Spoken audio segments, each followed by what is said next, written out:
Ndabasuhuje, nitwa Fisi.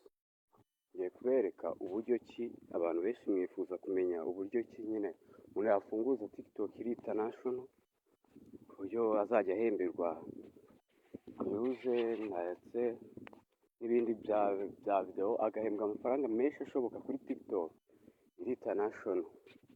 Nicyo naje kubereka, nzajya ngenda mbereka n'ibindi. Umuntu utarakora subscribe ndamushishikariza kuba yayikora hakiri kare, kugira ngo ajye akomeza areba utuntu ngenda bashyiriraho kuri TikTok, kugira ngo nawe ube wahembwa amafaranga menshi ashoboka kuri TikTok. TikTok irahemba, ihemba n'abanyarwanda. Reka nze mbibereke. Uraza hano, kamanze nkuremo ano majwi baza kujya basakuriza. Uraza hano kuri profile,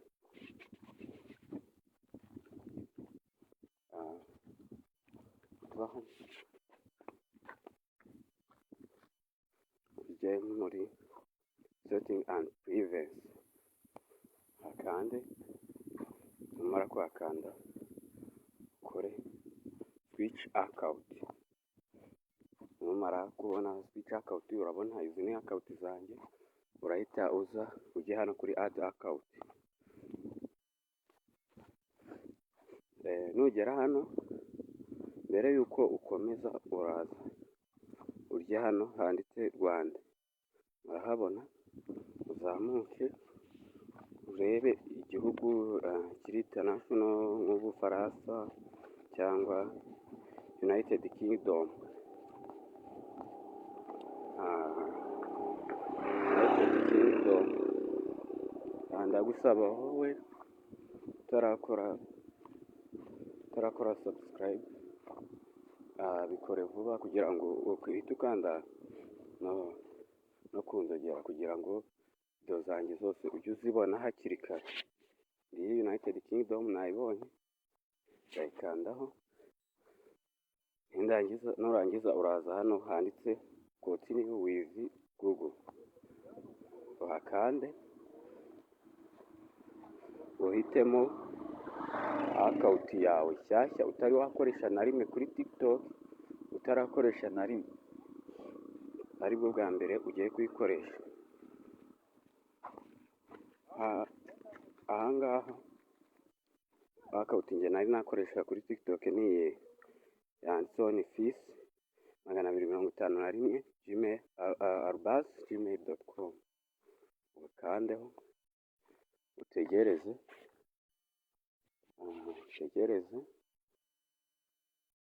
usaba ngo wowe utarakora subscribe uyikore hakiri kare, kugira ngo mukomeze kugenda mubona video ngenda nshyiraho.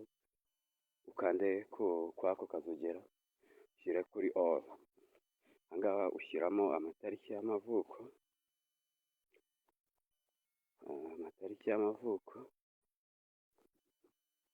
amatariki y'amavuko yawe, ugakanda next. Urongera ugategereza. Ahangaha baba bakubaza ati izina ushaka gukoresha ni iri ngiri, shyiramo iryo ushaka. Wamara gushyiramo iryo ushaka,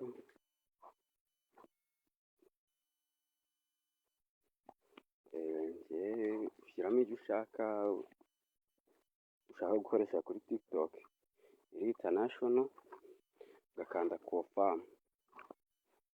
Ugategereza akanya gato. Urabona ko rwose TikTok namaze kuyinjiramo, byafungutse. Kora subscribe wowe utarayikora, ukande kukazogera kugira ngo video zose ngenda nkora ujye ugenda uzireba gatanu kuri gatanu. Iyi ni TikTok iri international yo muri United Kingdom. Murakoze, ukomeze gukurikirana ibiganiro ngenda nyuza kuri TikTok.